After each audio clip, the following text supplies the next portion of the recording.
करण्याची पद्धत होती ती चालू ठेवावं लागेल आणि हे काम आमच्या कुटुंबाची नवी पिढी ही नक्की करेल आम्हाला विश्वास आहे.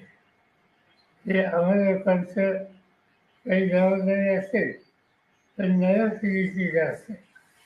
नवी पिढी माझी खात्री आहे की या आव्हानाला सामोरं जाईल. साहेब, तुम्ही जसं म्हणलात की या सगळ्या गोष्टी पुढे घेऊन जाऊन नव्या पिढीला काम करावं लागेल, पण आता जाऊन अजून 48 तास 72 तास सुद्धा उलटले नसले तरी सुद्धा त्यांच्या पदाबाबत किंवा त्यांच्या सगळ्या एकंदरीत धोरणाबाबत चर्चा होऊ लागल्या आहेत. मुंबईत बैठका होत आहेत. याकडे तुम्ही कसं बघताय की या सगळ्या गोष्टीला घाई होतीये का? किमान काही अवधी त्या गोष्टीला जाणं अपेक्षित आहे? सांगितल्या विषयाची आणि चर्चा करायची ही चर्चा इथं झाली की जी चर्चा मी वाचतोय ती वाचतोय ती मुंबईच आहे. शिव कपूर पटेल, शिव तटकरे हे पक्षाचे प्रमुख आहेत. तो त्यांचा अधिकार आहे. त्यांना त्याच्यामध्ये प्राधान्याने काय करावं हे त्यांनी ठरवलेले दिसतंय. त्याच्या आम्ही कोणी भाष्य करणार नाही. साहेब, ह्या गोष्टीवरती चर्चा झाली होती कारण पवार राजकीय एकत्र येण्याची दादांची देखील इच्छा होती. अगदी अनेक जणांनी भावना देखील व्यक्त केलेली आहे की काही जिल्हा परिषदच्या निवडणुकीच्या आसपास दोन्ही पक्ष एकत्र येणार होते. काय अशी चर्चा झाली? असं आहे की जिल्हा परिषदेच्या निवडणुका असं सुरू आहे त्याची सगळी जबाबदारी अजितवर. मी स्वतः कधी जाती नाही या निवडणुकीत. मला त्यांनी रीड केलं असं काय करणार त्या कामाला लागले तर मधीच हा अपघात झाला. आज खऱ्या अर्थाने राष्ट्रवादीची विधिमंडळाची बैठक होत आहे. 2 वाजता भेटण्याची पद देखील सुमित्रा पवार यांना मिळणार आहे. 5 वाजता उपमुख्यमंत्र्यांची पदाची शपथ देखील घेणार आहे. असं वाचण्यात आले हा त्यांचा अंतर्गत पक्षाचा निर्णय दिसला तो त्यांचा अधिकार आहे. साहेब, जसं तुम्ही म्हणालात की आता दोन्ही राष्ट्रवादी एकत्र येण्याच्या ज्या सगळ्या चर्चा होत्या त्या महापालिकेत आपण बघितलं की दोन्ही राष्ट्रवादी एकत्र लढल्या. काही ठिकाणी यश आलं, काही ठिकाणी अपयश आलं. पण आता पुढची भूमिका तुमच्यावर मोठी एक जबाबदारी असेल पुन्हा एकदा. तर या सगळ्या गोष्टीत कधी या संदर्भातलं थोडं त्याच्यामध्ये जे काही चालू होतं माझ्या कारणात जे होतं त्या सगळ्या चर्चेत मी होतो. पण ही झाला जयंत चौकाशी शशिकांत शिंदे असे आमचे काही सहकारी याच्यात सतत होते आणि ते त्या सगळ्यांना एकत्रित करण्याच्या प्रक्रियेच्या जवळ येऊन पोचले होते. शेवटचं विषय त्याने आम्हाला लोकांना केलं होतं. दरम्यान हा आघात झाला. साहेब, येत्या काळातल्या सगळं हे मोठी जबाबदारी पुन्हा एकदा सगळ्या तुमच्या पक्षातल्या लोकांवर असेलच.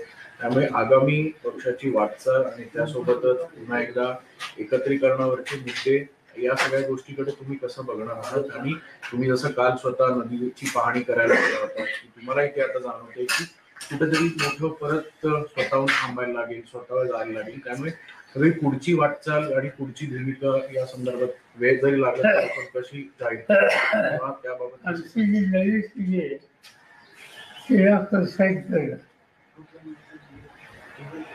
आणि आधी जगाच्या गाड्याला एक प्रचंड धक्का बसला झालं तो भरून काढण्याच्या दृष्टीनं जे जे करता येईल ते करतो. साहेब, आज शपथविधी होत आहे. शपथविधीला पवार कुटुंबियांपैकी कोण कोण असणार? माहिती आहे पुढच्या वर्षांपासून वाचल्या दिवस बाकी आम्हाला जायचं. साहेब आपण उपस्थित राहणार अशी बातमी आहे काय? तसं माहितीच काय आपण जाणार आहे? नाही काही माहितीच नाही. आणि आहे का हे माहिती. साहेब खरं तर या संदर्भात कुठली चर्चा झाली तर अजितदादांच्या जाण्यामुळे अनेक गोष्टी ज्या आहेत त्या वेगळ्या झाल्या असं दिसतं. त्या संदर्भात कुठली चर्चा झाली का तुमची आणि इतर राष्ट्रवादीशी या संदर्भात शपथविधी होते किंवा कुटुंब मनाची होते? कुणाची नाही. नरेश अरोरा काल आलते, सुप्रियाताई बी त्या नवी सागर कोण हे मला माहिती. त्या घराचा नवी होतं. काल आपण तातडीने नदी येऊन पाहणी केली. एवढं दुःख असताना हा जे बोलत तिथं त्या खाण्यामुळे फार लोकांना यात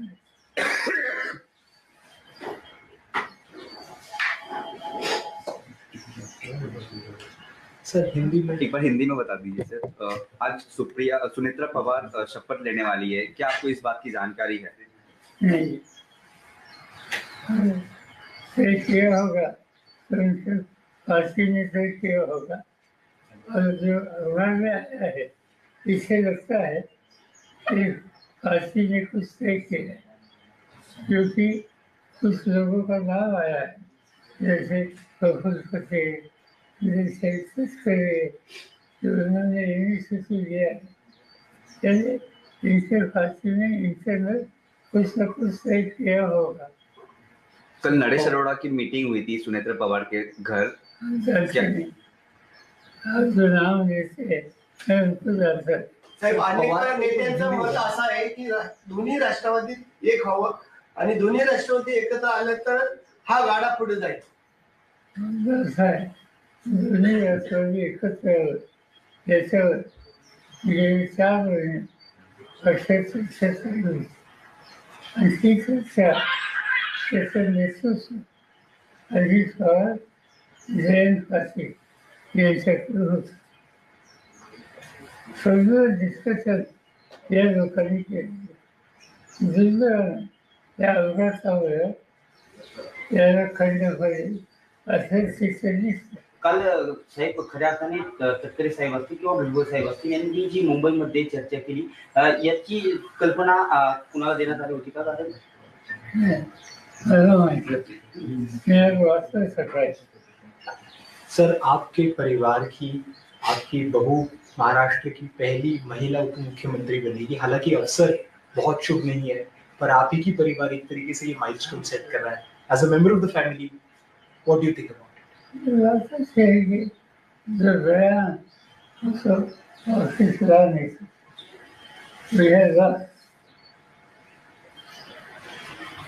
आज ऐसी स्थिति में कैसे सामना करना इसको ध्यान देना पड़ेगा। और इसीलिए कोई ना कोई तैयार होकर आगे आने के लिए, जिम्मेदारी लेने के लिए तैयार हो, तो इससे हम लोगों को कॉन्फिडेंस मिल सकता है। साहेब जिल्हा परिषदेच्या निवडणुका झाल्यानंतर या दिल्लीमध्ये आणि राज्यामध्ये वेगळं चित्र दिसत. अशी चर्चा आहे की दिल्लीमध्ये सुप्रियाताईंना स्थान दिलं जाईल केंद्रामध्ये मोठ्या पदावर आणि राज्यामध्ये रोहित पवारला मंत्रिपदावर घेतलं जाईल. अशी चर्चा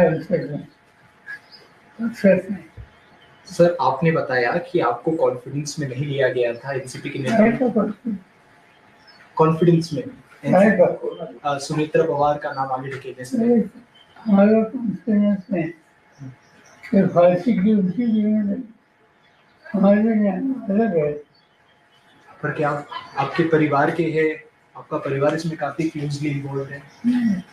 परिवार की समस्या हो तो साथ देने के लिए है, अगर बाकी परिवार के सुने। पर क्या आपको कोई ऐतराज है सुनेत्रा पवार जी का नाम आगे निकला गया? साहेब मंत्रिमंडळाचा आज शपथविधी होतोय, घाईघाईत शपथविधी केला जातोय. आपलं काय मार्गदर्शन? माहीत आहे त्या पक्षाने जे काही ठरवलं त्याची पद्धती आपल्याला दिसते. साहेब तुम्ही जसं असं म्हणताय अचानक पद्धतीनं सुनेत्रा पवारांचं नाव पुढे येतं. खरं तर हा अपघात अचानक झाला आणि अचानक पद्धतीनं सुनेत्रा पवारांचं नाव उपमुख्यमंत्री पदासाठी पुढे येतं. नेमकी काय कारण तुम्हाला अशी वाटतात की ही कारण आहे असं निर्माण असू शकतं? आणि पक्षाची जबाबदारी करणार असते ते गेले कुणीतरी यायला पाहिजे आणि त्याच्यातून पक्षाने निर्णय घेतलेले असते. नाही सर, सगळं मान्य आहे, पण किमान दुखवटा तरी पूर्ण झालं पाहिजे ना. एवढी घाई कशासाठी? कोण करताय सगळं? साहेब जयंत पाटील प्रफुल्ल पटेल हे सगळं भाजपचं सांगण्यावरून करतात. असं एक जयंत पाटील आणि दादांची सूर समोर येतो. चर्चा सुरू होती, परंतु आता जी राज्यातील घटना परिस्थिती घडत आहे यावरती कुणीही भाष्य करायचं नाही. परंतु शशिकांत शिंदे वेळोवेळी सांगतायत की आम्ही एकत्र येऊन हा निर्णय घेतला होता, परंतु आता जे निर्णय होतात तर काय कसं पाहताय निर्णय? मला एवढं माहिती आहे की आमच्या पक्षात आणि अजितदादांच्या पक्षाने एकत्र काम करण्याची प्रक्रिया सुरू करावी त्याच्यात एक कोर्स होता. सिरीज ऑफ थिंग्स आणि निर्णय आत्ता जाहीर करायचा होता 12 तारखेला आणि ही तारीख आधीची दिलेली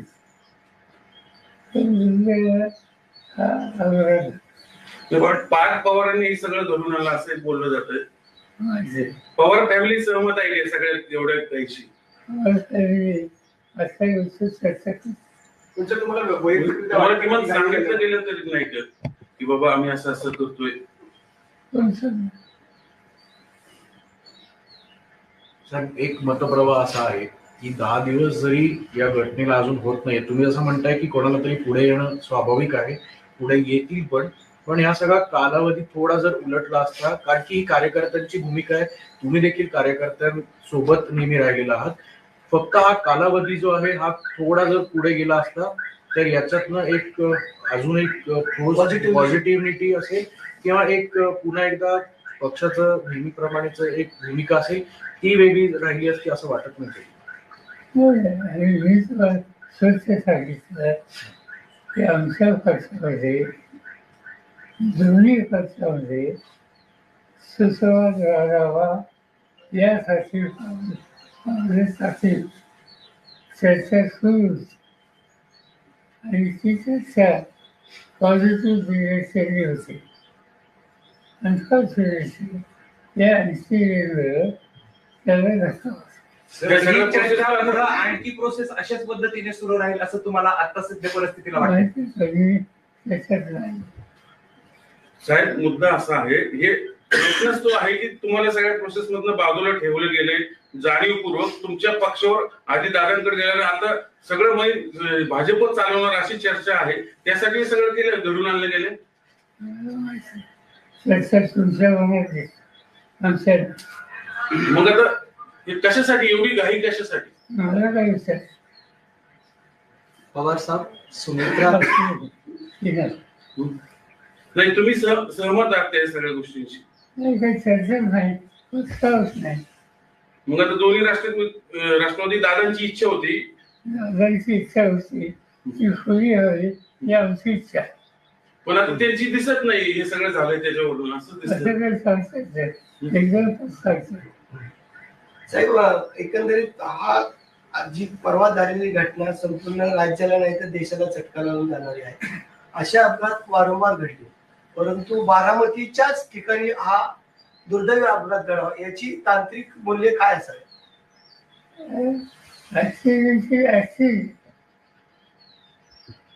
टेक्निकल सिच्युएशन क्या हो सकती? साहेब गेल्या ज्या दिवसापासून हा अपघात घडला आहे त्या दिवसापासून समाज माध्यम असतील किंवा अनेक नेते मंडळी सुद्धा असतील किंवा अनेक जण असतील ते या संपूर्ण घटनेकडे एक वेगळ्या नजरेने बघतायत. काही जणांचं असं म्हणणं आहे की काही फाऊल प्ले सुद्धा या गोष्टीमध्ये झाला असावा. तुम्ही पहिल्याच दिवशी क्लिअर केलं होतं की हा निव्वळ अपघात आहे, पण जर तांत्रिक मूल्यांबाबत हा जरी अपघात असला तरी या चर्चा घडवणं किंवा या सगळ्या गोष्टी थांबवणं अपेक्षित कसं बघताय? सिव्हिलायझेशन डिपार्टमेंट जे आहे ते खोल्यात जातात, त्यांनी काल CAE चिंचोली जाहीर केली. बघूया ते सकाळी. दादांची आठवणी तुम्हाला कशा जागी करतात? दादांचं आपलं बोट धरून दादा पुढे आले, धावत गेले.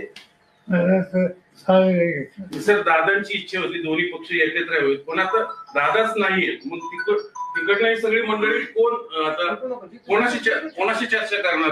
ते ठरवते ना. हा निर्णय ही जी प्रक्रिया त्याच्यात आम्ही मी सांगितलं. अजित पवार होते, जयंत पाटील होते. जयंत पाटील हे जाऊन विचारतात की तुला काय करायचं. तर दोन्ही राष्ट्रवादी एकत्र येऊ नये याच्यासाठी पण प्रयत्न. त्यासाठी हे सगळं घडवलं गेलं असं एक बोललं जातंय. तुमचं काय बोलणं नसतंय ते आमच्या कारणात आहे. जी मंडळी दोन्ही पक्ष एकत्र आल्यामुळे त्यांचं महत्व कमी होणार होतं, त्यांनी हे सगळं घडवून आणलंय असं वाटतं.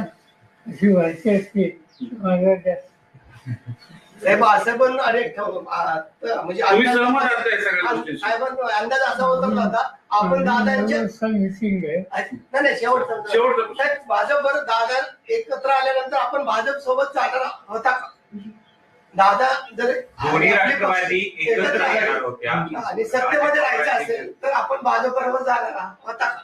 भाजपचा काही सवाल दादा ऑलरेडी भाजप मध्ये आहे, ते सत्तेमध्ये आहे. मांडली आमची जी चर्चा झालेली त्याच्यात असा कुठला पक्ष त्याचं नाव नसतं. थँक्यू